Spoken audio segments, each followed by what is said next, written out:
Montana wasn't particularly eventful in any rate. I think the competition was pretty scarce. I think there was something like 50 students, and Tooele Valley Taekwondo, our school, brought probably like 20 or 25, 30, something. I can't remember. We took several cars and we just kind of caravanned over there. I don't remember the trip. I don't remember if it was in the back of a truck like in Colorado, but I do remember it for a particular reason, and this is a shout out to my sister Chelsea because this story is about her, and some of you may have heard this story already during testing. And Chelsea, I'm sorry, but the truth has to be told. And anyway, it's a good lesson, I think. The sparring wasn't very eventful. I don't remember the guy I fought. I know I beat him. That was it. And I don't remember anything else about the sparring. But the forms competition stuck out to me, particularly because I competed against my in the forms.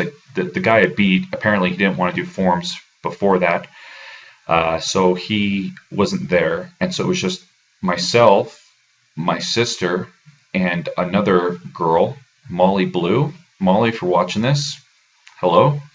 Anyway, and we were all in the same division, and we were all from the same school, and it was pretty funny because I was really worried about losing against my sister. And I could have lost to Molly. That would have made me feel better, but not to my sister. So, getting to the point, we got into the forms competition, and we were doing Taekwondo.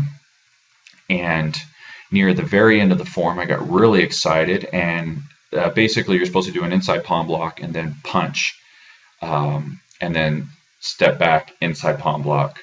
So you block, punch, punch, step back, block, punch, punch. Well, I was so excited that I threw a third punch on the very last motion. And I knew right as I was throwing that third punch, oh, I'd messed up. And I just key up so loud. I think it was more out of fear, thinking I just lost to my sister. And, I was pretty prideful.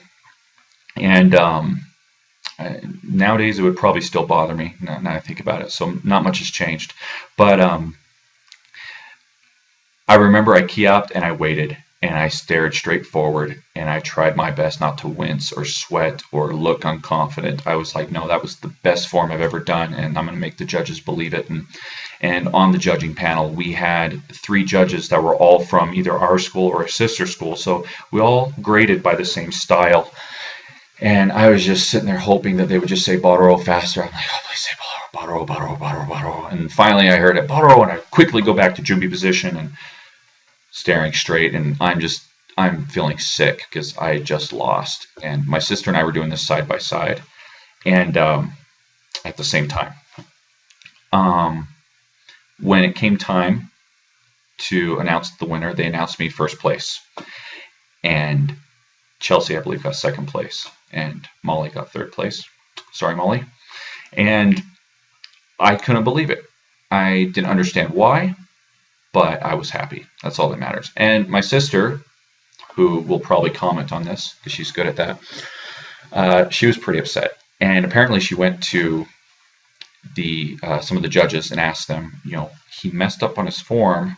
Why didn't you? He totally did it wrong. And at the end, I should have won. And they kind of just started making excuses, something about, and in the end, that they probably just didn't notice it.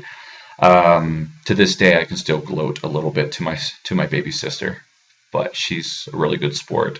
And I've used this as an example to all my students nowadays that no matter what, even if you mess up in your form, you don't act like you messed up. You made the best mistake in the world.